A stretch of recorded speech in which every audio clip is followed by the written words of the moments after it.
I get the pleasure of introducing our speaker today. So for those of you that have been here a while, you know that back here behind the stage, we've got a time machine. And we periodically get people blasting in from the past to tell us their story in firsthand, right? We've had the angel Gabriel. A couple weeks ago, we had Caleb. And so today we've got another special guest from the past. And streaking in is Hudson Taylor. And actually, we probably would be conscious if we use the term streaking, given our past wardrobe malfunctions from some of our past visitors. But nevertheless, this morning we have Hudson Taylor. And so I'm going to kind of introduce you who Hudson Taylor is. So Hudson Taylor was a missionary who went to China. He went to China when he was 21 for the first time, and he spent then the rest of his life as a missionary, another 52 years to China. When he went to China, or over those 52 years, he started what was called the China Inland Mission, which part of its identity was that they went inland, which at that time was not a very common thing that missionaries did. They mostly came to border or to coastal cities and set up there where there was some protection, not quite the savagery that often you would find internally. But Hudson Taylor and the China Inland Missions went interior of China. And so it started with just himself. But over the next 52 years, he made 10 trips to and from England, spent a total of 7 years and 9 months on wooden boats with sails, going to and from. That's a big number, 7 years and 9 months. And in that time, he recruited and put into the mission field 800 missionaries in China, in the China Inland Mission, when he died. The China Inland Mission continued on after his death, up until 1949, when the communists booted the China Inland Mission. At that time, there was 1,300 missionaries in China. They had started 125 schools across China and had over 18,000 conversions in that time, which is fantastic. Now, Hudson Taylor is one of the 4 really pillars of the modern missions movement. And if you were at the men's group this morning, we talked some about the very foundation of what is the modern mission movement. We started with the Moravians, who inspired William Carey and later inspired Hudson Taylor. But Hudson Taylor also is a little bit entwined in my family. So my 3rd son is named John Hudson Bausum. And the Hudson is after Hudson Taylor. But the John is after John George Bausum, who went to Malaysia. He was a German man. They would have pronounced his name Johann Georg Bausum. But he went to Malaysia. And in Malaysia, he married a lady who had come over with her husband, and her husband had died right after they got there. Her name was Maria. Maria already had a daughter named Maria Dyer. Maria Dyer, which would be the stepdaughter of my 5 generations back grandfather, John George Bausum, married Hudson Taylor. So Hudson Taylor's stepdaughter, John George Bausum's stepdaughter is Hudson Taylor's wife, of course. And so a different Miss Bausum actually introduced Hudson Taylor and Maria Dyer, the stepdaughter of John George Bausum, too. So John George Bausum, 6 generations later, I have a son, John Hudson Bausum. So if you see him, that's where he got his name from. But anyway, without taking any more time, hopefully not streaking in, but blasting in, is Hudson Taylor.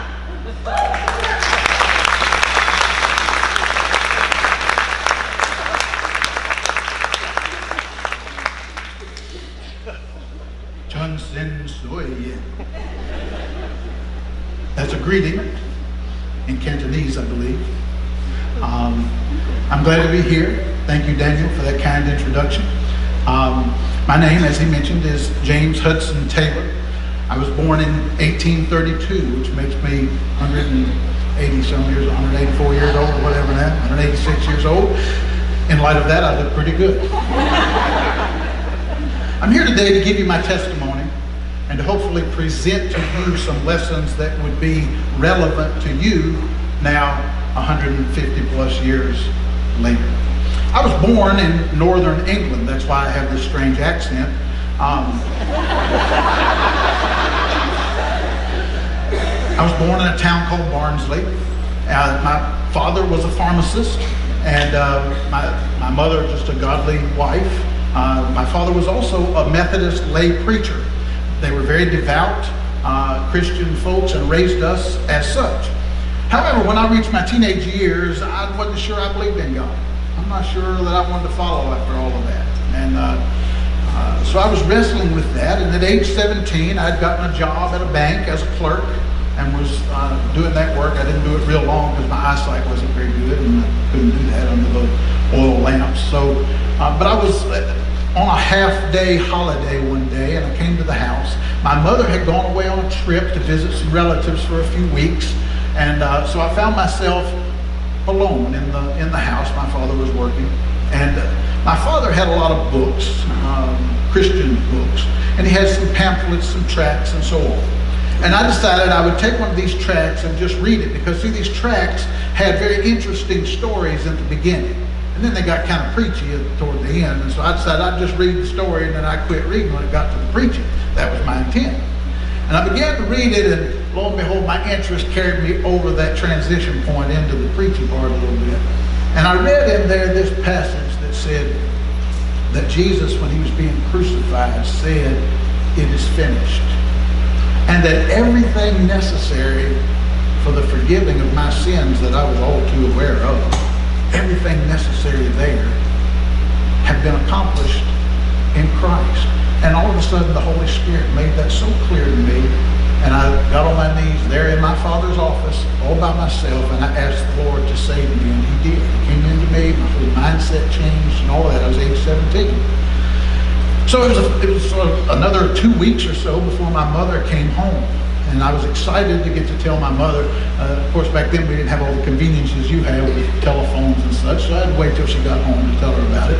And when she got home, I met her at the door, and I said, "Mother, I have some very good news to tell you." She said, "I already know, you got saved." I looked to see if my sister was around. Maybe she told her, but she wasn't. I said, "How did you know that?" She said, "Because 2 weeks ago, I was praying earnestly for you one day, and I prayed for hours when I had the time. And I was praying, and as I prayed earnestly for your soul, I felt the Spirit of God say inside of me, I took care of it. And I knew you got saved." We compared notes and found it was the exact same day. So even at the beginning of my life in Christ, I understood that the Lord knew me, he cared about me, he had his eye on me. So it wasn't very long after that, as I was praying, I was still struggling with myself. I don't know if you're a new Christian or if you can remember when you were a new Christian. You may remember that, yes, you got saved, yes, you had that shower on the inside, but you were still struggling with some mindset things, and that's where I was. And I was praying about that, and I was actually worried. I was fearful that I was somehow going to sin and remove myself from the presence of God and, apostatize or whatever. I didn't even know that word then. But anyway, I was scared of that, and I was praying and wrestling with that in my spirit. And as I did that, I felt the presence of God come on me. I couldn't really describe it, but I felt a peace, and I felt an assurance that I hadn't known up to that point. And I said to the Lord there in my prayer time, I said, "God, I'll go anywhere you want me to go. I'll do anything you want me to do." And it wasn't an audible voice, but very clear inside of me. I heard it said, "Then go to China." I didn't know till years later that my parents had prayed before I was born that they would have a son and that he would go as a missionary to China. They never told me that. They just prayed about that. And so it was that the Lord honored their prayer, and he called me to go to China. Well, I began to make preparations. Now, I was not highly educated. I didn't come from the upper echelon of society or any of that stuff. I'd had just a rudimentary education. But I began to prepare myself for what I was going to encounter on the field, on the mission field, because see, to our way of thinking at that point, China was very primitive. They thought we were barbarians, so I guess it was fair. But anyway, I began to prepare because I knew I would be removed from all the support structures that I knew. So I began to live very frugally. I knew that I would have to depend on God for my support when I was over there. Even if there were people regularly supporting me, there wasn't the easy transfer of monies and all that stuff. And there would be times I would be without it. So I began to live a very frugal, even austere living. I took a job as an assistant with a doctor. My background in pharmacy with my dad gave me the in. And I began working as an assistant to a doctor, and I would dispense some of the medicines for him. And his name was Dr. Hardy. And Dr. Hardy was a good guy, very good-natured guy, Christian man, but he was a little bit on the business side of his stuff. He was a little bit airheaded. He just didn't remember to pay me often. He was only supposed to pay me once a month, and he told me when I started, he said, "I don't remember that stuff sometimes, just remind me when you're supposed to get paid." And God spoke to my heart and said, "I want you to trust me to get your pay. Now, I'm not advocating this for all of you to do this, okay? Don't tell your bosses, don't worry about it or anything like that. I'm not saying that. What I'm saying is God was preparing me. And he told me just to wait, and he would take care of it. Sometimes because what I would do is I would live very cheaply. I think I have a picture up there of Dr. Hardy's office and where I moved. I moved to a place called Drainside while they were going to get me that picture up there. I lived in a place called Drainside, and it was called that. Oh, that was me. The top building up there is where Dr. Hardy lived and had his office. Nice place, and I was an assistant to him and could have done well, but in order to save money, I moved to a place called Drainside. And it's called Drainside because right down here is the drainage ditch where everybody threw their trash and sewage and whatever, and so it got its name as Drainside. And you can imagine it wasn't the finest part of town. It kind of smelled bad, and I lived in this apartment right here while I worked for him. It didn't take very much money to do that, so I had extra money left over, which I used then to buy medicines and minister to the people in the poor part of town. And I often spent my money and was completely without long before he was ready to pay me. But I had it all planned out. I was going to get my check. Everything was good. I never borrowed money. And then he'd forget to pay me. And there I'd be. One day, it came time for me to pay the rent. £1. That's money over where I'm from. Okay? £1. I was supposed to pay the next day. I'd given my last pound to a starving Irish woman on the street. I was completely poor. Dr. Hardy forgot. So I was praying and said, Lord, I got to pay the rent. The landlord will be around here in a little bit. In the mail that day, a £1 note came. I don't even know to this day who sent it, except I know God sent it. So he began to prepare me that he was going to care for me on the field and that I could live in, accommodations not so good. Drainside was a step up from much of what I saw in later life. But anyway, I began to prepare to go. Well, a new fledgling organization started up because there was kind of excitement at this time about missions in general. The church was being stirred for it in that area. And this group called the China Evangelization Society started up with the grand plan of evangelizing China. Well, I hooked up with them because that's what I wanted to do. They were glad to have somebody because they didn't have anybody yet. And so they started paying for me to get medical training so that I was a medical missionary. Made good sense to everybody. I started my studies there and completed some of it, but I got very ill as a result of dissecting a very septic corpse person. It's kind of gross. Back then we didn't know all of what that could do to you. Anyway, I almost died. I got very ill. Had to drop out of school. Took some months to recuperate. And then before I could start back in my studies, a guy came through talking about some opportunities in China. There was a rebellion going on there. They thought the guy leading the rebellion was at least sympathetic to Christianity, if not a Christian, and they were excited about what was going, and they said, why don't you just go on to China? That's what I wanted to do anyway, so without finishing school or anything, off I go. I'm age 21. That was my picture a few minutes ago of me at that age. I head off to China with the China Evangelization Society, and I get there, I don't know anybody but Jesus is there. I have a few letters of introduction, and every one of them was to somebody that was no longer there. So I arrive at Shanghai, I don't have a clue. I check in with the British consulate. That was a start. They were not that impressed with me. And I met some missionaries. They kind of put me up. They, I think, felt sorry for me. My missions organization forgot to send the money they were supposed to send, which was fairly typical. They were inept from the beginning to the end of their existence. But anyway, I'm just sort of there. And I began learning the language. I make arrangements to have a teacher teach me the language. I'm beginning to learn some customs. And as I learn how to speak a little bit, I start utilizing. I start going out a little bit into the countryside. Now, at that time, you really weren't allowed, by the British government anyway, we weren't allowed to go very far outside of the 6 treaty ports where we had gained permission from the government to come. Beyond that, we didn't have permission to go. I figured I had government higher than that, and I'd go wherever. But there were problems with that. And what I found in these early days, I would go out and I was dressed in my I wasn't dressed like this then, and certainly didn't have my little ponytail. I want y'all to see that. Okay? I'm proud of that. I would go out dressed in my, my suit coat and all the stuff that an Englishman would dress in. And I'd go out and people would look at me. They called me foreign devil. That was the most common thing they called me. But I didn't get much of a hearing, or if it was a hearing, it was kind of a curiosity thing. I remember this one day I was talking to a group, and this one man seemed so intent.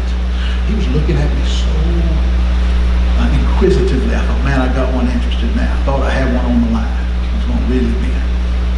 When I got done talking, he said, honorable teacher, they always say nice things to you, and you say deprecating things about yourself back. And I said, you're unworthy, sir. Nobody ever say whatever. Anyway, I won't bore you with all those customs. Anyway, he said, I have a question for you. And I thought he was going to lay on me some theological question. He said, those buttons on the back of your coat, what do they do? I looked up and said, I don't know. They're just there. I guess they're for fashion. But see, what I learned fairly early was my looking so different from them was an impediment to their hearing what I had to say.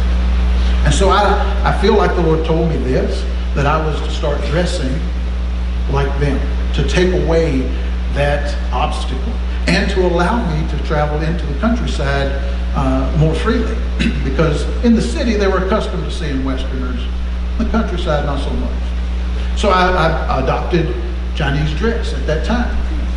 I had to get a fake queue because you can't just grow that out one day, but I got my little ponytail, got my little hat. I was dressed as a teacher would be, and I went out into the countryside and began making journeys and making some inroads. It was very difficult work. At times I was robbed, I was stoned, not dead stoned, but rocked and run off many places. It was difficult to find a place to stay. They didn't want to let me stay there. And so with all the difficulty, I still went out in there. And through a course of events I won't have time to tell you. I mean, it took me 52 years to live it out. I can't get it all said in 30 minutes. So I ended up in this town called Ningbo. And Ningbo had a community of missionaries. Now, the missionaries in Shanghai had largely rejected me because of dressing like this. They thought I was becoming like the heathen, that's what they said, and that wasn't good. We should be helping them become like us. My contention was the culture stuff didn't matter.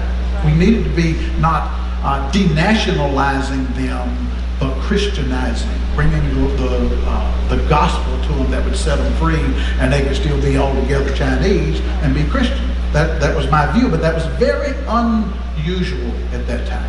Okay, and so I arrived at Ningbo, and they were at least a little bit, they were nice to me. I won't say they were sympathetic to no way, but while I was there, I met a young lady, and her name was Maria Dyer.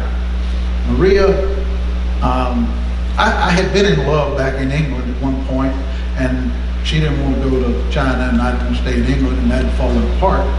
So I was very lonely. There's no way to describe the loneliness that you feel when you're in a place surrounded by thousands of people and nobody speaks your language. Most of them don't like you if they even notice you, and they're suspicious of you. There's a complete loneliness. You don't hear anybody talking to you that understands where you are. I had a deep loneliness. I'm a young man, and I get into the society of about 50 or 16 missionaries in this area. They have prayer meetings together. I get to hear a little bit of English here and there. It's nice. And I meet this nice young lady. And I was interested in her right from the start. Propriety wouldn't allow for her to show her interest in me, but I later found she was interested in me right from the start as well. And here's the big problem, though. She worked as a teacher in a school, and the school was run by this old lady, about 60 years old. That's not really that old. That's a third my age right now. So this elderly lady, Miss Aldersey, was very strict and austere, and she, I guess in the conventions of the day, rightly deduced that I was of a lower social standing than Miss Dyer, who came from a family of privilege and all of that.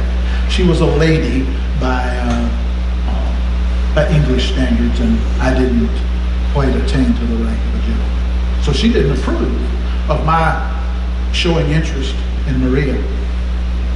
And she threw obstacles in the way, including scolding me very rudely and telling me to have nothing else to do with her, and took on herself the position of guardian of Maria. She was not legally her guardian, but she took that position on herself. Well, through the good graces of a lady named Mrs. Bausum, I got to speak to Maria one time, not unsupervised, that would have been inappropriate, but I got to speak to her and ask her if I could ask her uncle, who was her legal guardian back in England, for permission to court her. She gave me that permission. I sent the letter. Now, to get a response to a letter took 6 months or so, even if it went through the fast route overland and all of that. So, 6 months. I'm waiting for an answer. Much division came among the missionaries as a result of this. Those who were on my side and felt sympathetic to a young man falling in love, and those on the other side who wanted to uphold the proper conventions of the day. And Miss Aldersey's stated objections were: 1, I was not a gentleman; 2, I dressed funny; and 3, I was short. I didn't feel like those stuff, really mattered that much, and so I didn't give up my position. To kind of cut to the chase on this thing, we say that I got permission back from her uncle to court and marry Maria Dyer, as long as I waited until after her birthday so that she was of full age and whatever. So right after she turned 21, we married, very happily married. Wonderful thing, my life changed. She brought to me a settledness. She was better educated than I, so she helped me with my Greek and Hebrew and helped me with my grammar. She helped me with my somewhat flamboyant way of going about things. She gave me that steadiness that I so needed. But she had the heart of a missionary just like I did. She had the heart to see the gospel come to the people there. So we're married. We've been married just a little over a year. She was pregnant with our first child, about 3 months pregnant, and she fell very ill. And it was expected that she would probably die from this illness. There was a doctor there. He had a hospital to tend to, so I was mostly nursing her. And she had the sunken eyes and the sunken cheeks and seemed as if she was near death. And having worked a good bit of medical at that time, we knew what it looked like when somebody was approaching death, and it did not look good. And a thought came to me about a particular remedy we hadn't tried, but I thought I should go ask the doctor. So I decided I'm going to leave Maria for just the short while it's going to take me to go to the hospital and back. I'm going to run over to see the doctor, ask him what he thinks about this idea that I had. And while I'm on my way and I'm crying out to God for my wife and for my life and for the work and everything He's got, the Spirit of God spoke to my heart. And He said that she won't die and that He would heal her. I finished going to see the doctor. He gave the approval for the regimen I was suggesting. I got back. She was already asleep, at peace. The face looked different, and I could tell the fever had broken. God had, in fact, healed my wife. What great joy that brought. But it wasn't very long after that, maybe 9 months or so after that, I fell very ill. And I was so physically broken down that they told me I had 2 options. I could go home and recuperate, or I could just go ahead and die where I was. Well, since I'm here 180 years later, you know that I didn't die right there. So we decided we would go home. So very sick and invalided, I was sent home to England. While I was there, I was told it would take me at least 2 years to recuperate from what I had. And so I began the process of getting well, Maria taken care of me. There were several children born during that time. And we ended up spending 5 years in England, where I not only got well, but I finished my medical degree so that I could go back and do better work than I had been able to do up until that point. And while I was there, I approached every missions organization that existed in England at the time to see if I couldn't go back to England and take the gospel to the inland provinces. There's a picture of Maria and me. I forgot to tell you about that. Show me the map there, if you would, of China at the time. Okay, at that time, only in these coastal provinces were there any missionaries at all. No known work in the interior except for a few Roman Catholics, but no Protestant work at all on the 11 inland provinces. And it was on my heart to begin to take the gospel inland to those unreached provinces. And I couldn't get it off my mind. I did the research on how many people they estimated. They didn't have exact numbers, but they estimated 500 million people in the country then. May have been more than that, but that was the estimate. And as I got to thinking about that and the death rate, I saw in my mind, anytime I closed my eyes or try to rest, I would see just this steady procession of Chinese people just walking off into darkness at a rate of 1 million a month that were dying without knowledge of a Savior. That wore on me so heavy. And I went and I saw the different people, the London Missionary Society, the Church Mission Board, all the different places. They weren't interested. One, you're not educated enough. Two, we're not allowed to go in there, although legally it was opening up at the time. They just weren't interested. I couldn't get anybody interested. But I began to ask the Lord, can you give me 24 people to go in? Now, I was interested in recruiting them and challenging them, but my thought at this time was, I'm just going to get them to go and they can live like I live and we'll just do. God had a different thing. And it began to weigh on me so bad I couldn't sleep. I couldn't eat right. My wife was concerned about my health as it was actually breaking down in an emotional way because this heavy burden was on me. And then one day, not long, just a few months after what would have been the end of your Civil War here, just a few months later, in 1865, on Brighton Beach in the south of England, I went to church that morning, and the sermon spoke to me. And I went out on the beach after church. It was pretty much deserted because it's church time on Sunday. Most people went to church at that time. And I went out on the beach, and I looked out over the ocean. And God spoke to me and said, what's the worst that could happen? You take 24 people and you all starve to death. You just come to be with me. It's not the end of the world, right? Because you see, for me to live is Christ, but to die is gain. That's what the Word says. He began to speak to me and he said, if you will bring them, I'll take care of them. And I saw then that the responsibility for their life was not mine, but his. As was my life, was his responsibility. And he was up to the task.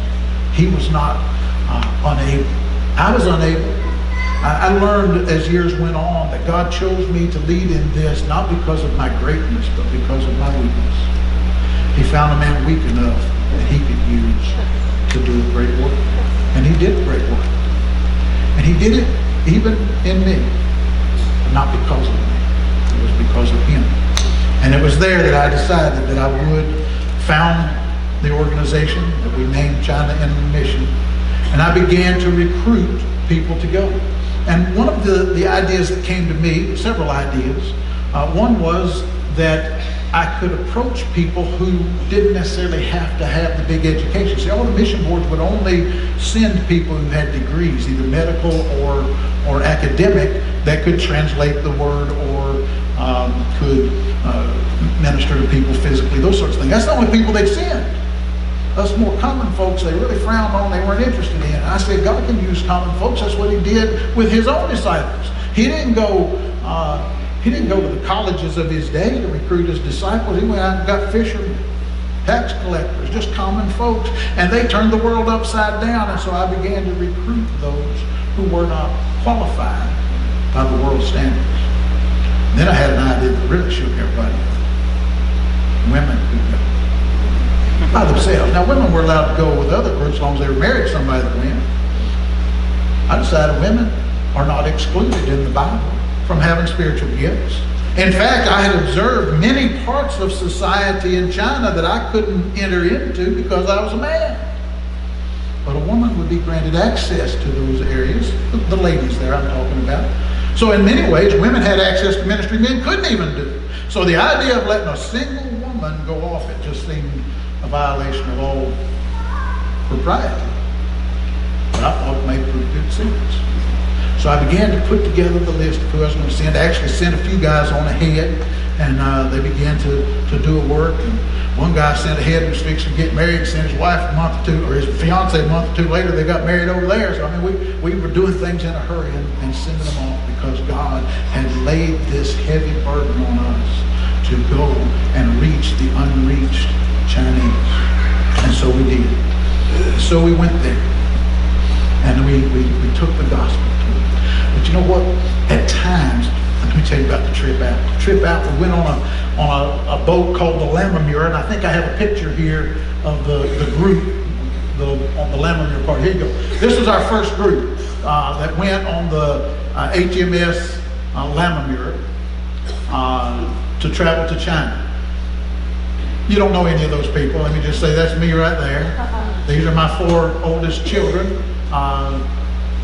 3 of whom live to be adults. No, 2 of which live to be adults. This is Mary Elizabeth Bausum, the sister to the great-grandfather of your Pastor Dan. And she was in this first group. She was actually going back to her mother in Ningbo, traveling with them at that time. Anyway, we got on this boat and we're traveling, and the crew and the officers of the ship didn't like hauling what they called sky pilots. That's what they called missionaries. They didn't want to haul a bunch of sky pilots with them. I guess that's because they were directing people to go to heaven or something. I guess that's where the name comes from. But anyway, they were pretty upset about it. But as the men here, there was a blacksmith, a couple of carpenters, skilled guys, as they began to be helpful on the boat, and Hudson Taylor provided what a merchantman rarely got, and that was a ship doctor. They began to see the great value of having one. And over the course of that trip, almost every one of the crew and officers of that ship accepted Jesus as their Savior. They encountered a typhoon and were almost shipwrecked because the enemy was at work to try to stop them from bringing the gospel. But they endured, and they all arrived and began to work. It was quite a scandal to bring this many Europeans into one place. The Chinese were even going to house all these people. It was quite a work, but you know, God worked out a way everywhere we went.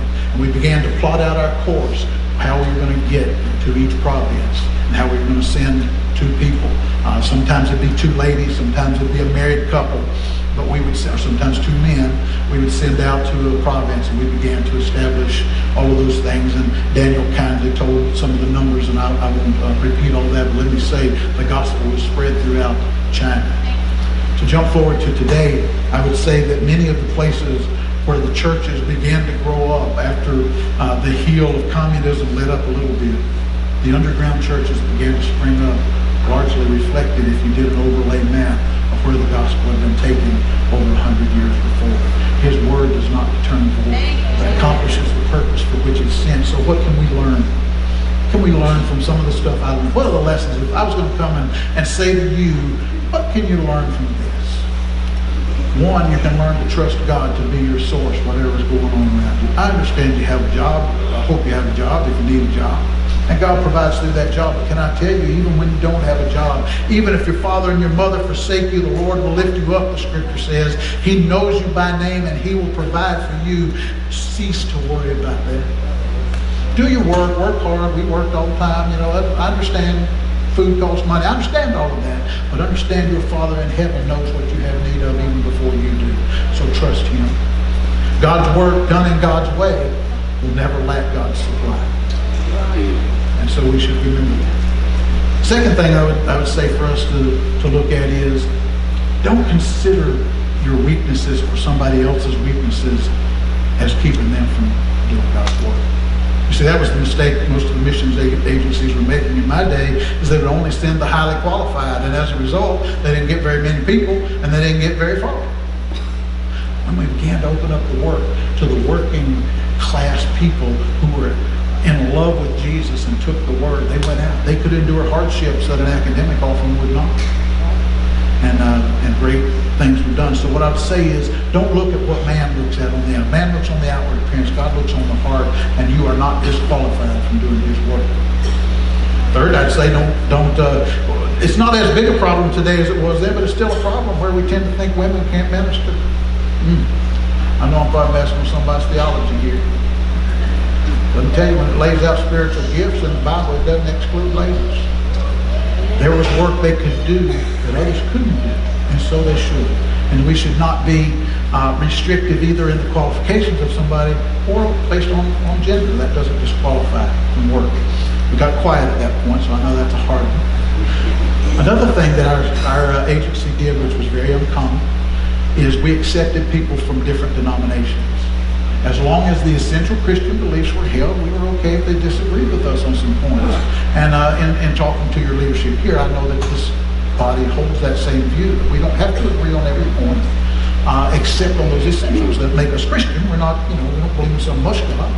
But we allowed people who were Anglican and Methodist and Presbyterians and all of that were in our group, and we functioned together, and they were allowed to hold those distinctive denominational views, providing they were sharing the gospel, and that worked very well. So we went across. What you're seeing here is we crossed those boundaries. In our culture then, it was very bad, but it's bad even today that we draw our little fences of who we are. We have our tribe, and we don't want to get outside that tribe. We need to rise above that and not let that inhibit us. And so we did. And finally, I think what we're known for is the fact that we adopted the dress of the people there. Now that seems like a small thing, and the truth is, if all you do is put on the outfit and go out there and act like how you act, it's nothing but a ruse. But my point was, we need to identify with the people we're talking to, because you see, Paul said in the scripture, he said, I become all things to all men, that by all means I might win some. And so it is those things which are not a violation of God's law. We don't want to do something that's ungodly. But as long as it's not that, let's identify with the culture where we are. Let's identify with the people that we've been called to minister to. And so we should, and so we did. And that's what we became known for. And God, in His mercy, I was a sickly young man, encountered much sickness in my life, but He let me live 73 years and take the gospel to the ends of the earth. By His glory, for His glory, and by His grace, He used a man who was weak, who was insignificant, to do a great work. And so we will in you and me. The band's going to come now, and they're going to lead us in some singing. I know that because they told me they were. And so what I want to do is I want to invite you. If you want to seek the Lord, what's He want you to do? What's He speaking to your heart? You don't necessarily have to go to China. Some of you in here probably need to be looking at that. I really always want to come over here and talk to this group of young people and say, some of you, God may be calling to go full-time to the mission field. Don't rule that out. That's a very high calling and a noble thing. I know some of your parents are nervous I'm saying this to them, but understand that is a high calling. If He calls you to it, and don't reject that. Others of you may go, maybe on short trips, maybe you've been called to support those who go. That's very necessary. Our work was done with money that was sent from people back home. We made very little in the field. Occasionally we charged for some medical or whatever, but mostly it was donations that came, and unless somebody sends the missionary, they can't go. There are people still out there who need to hear the gospel. And one of the objections I often hear is, well, we've got so much to do here, we don't need to be messing there. We need to deal with our local issues. Their issues are local when you get there. So if you go there, it'll be local, and you can do local missions with them. Let's don't rule them out. When Jesus gave us the commission to go into Jerusalem and Judea and Samaria and the uttermost parts of the earth, He didn't say fix Jerusalem first and then you can go to Judea, and then fix that and then you go to Samaria. You got to do it simultaneously. He's called us to all of it. Don't quit doing the work you're doing here, but you got to reach the world with it too, because the kingdom of God needs to be spread. He is our Lord. It is His kingdom that we serve. And so as we stand together, ask the Lord, what is it you want me to do? How can you use me? If you need to come to the altar or want to come to the altar and pray, please do so. If you don't know Jesus, if there's anybody in the house that doesn't know Jesus, if you haven't given your heart to Him, I want to invite you today to come to know Him. It's not that hard. If you'll come up here and talk to me, I'll introduce you to it, and you can be saved today and begin the process of transformation. Those of you who are saved, which is the bulk of you, if you are saved, maybe God's working with you on some point. If you would like to come and be prayed for, we'll pray for you. If you want to just come and pray at the altar, please do whatever it is that God asked you to do.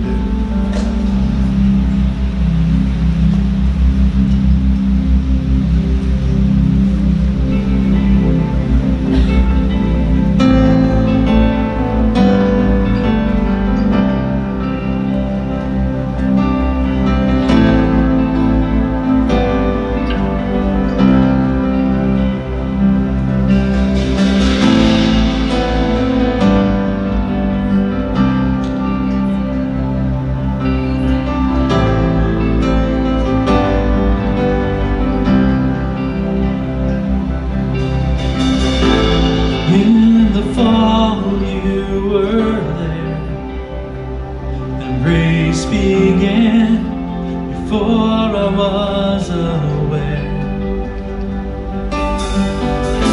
A shame too great for me to hide, covered now because of Jesus Christ.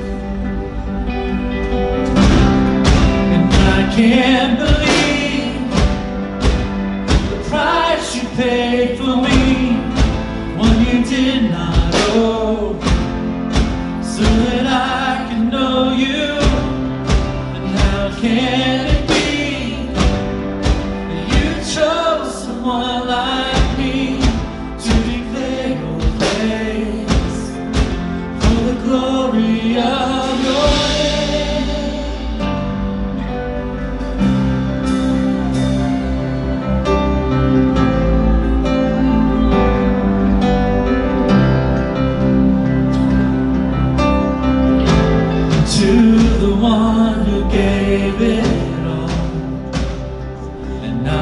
belong with all my heart and soul. In every game I count as lost, when I survey the wonder of the cross. And I can't believe the price you paid for me, you did not owe, so that I could know you. How can it be that you chose someone like me to declare your praise for the glory of your name?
I can't believe the price you paid for me, one you did not owe, so that I could know you.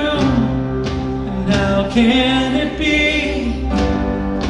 you chose someone like me to declare your praise for the glory of your name?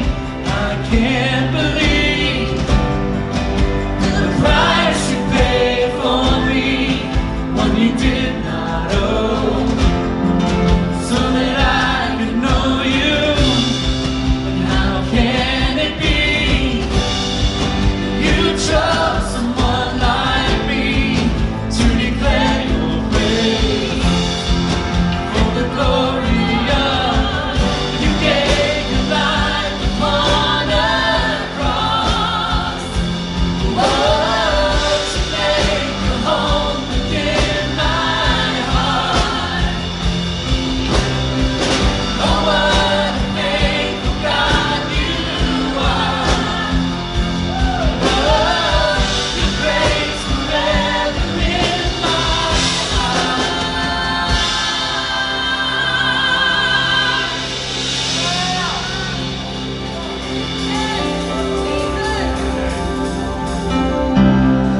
And I can't believe the price you paid for me, one you did not owe, so that I can know you.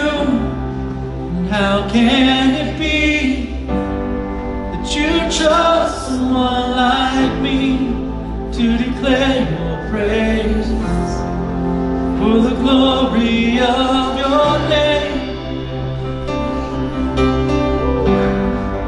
For the glory of your name. So that I can know you. You chose to declare praise for the glory of. And I can't believe you Christ, you paid for me when you did not owe.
Holy and precious name we pray, Lord Jesus. Amen.